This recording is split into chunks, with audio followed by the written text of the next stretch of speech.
Hi everyone, welcome back to my another video. Today I am going to show in this video how to boost GPU performance on your Windows 10 or Windows 11. So before going to start the video, if you are not subscribed my channel, please subscribe. So let's start the video.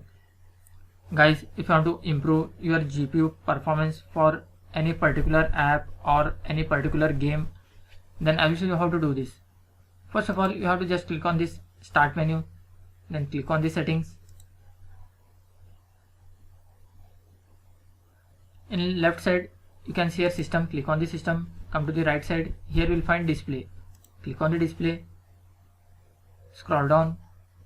Under related settings you will find graphics, click on the graphics. Here you will find all your apps or games. Just you have to select the app or game. Suppose I will select as this app Microsoft Store, then click on the option. Here you need to select high performance, then click on save.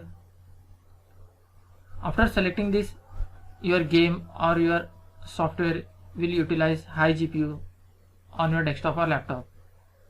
Thanks for watching. Hope if you like this video, please like, share and don't forget to subscribe.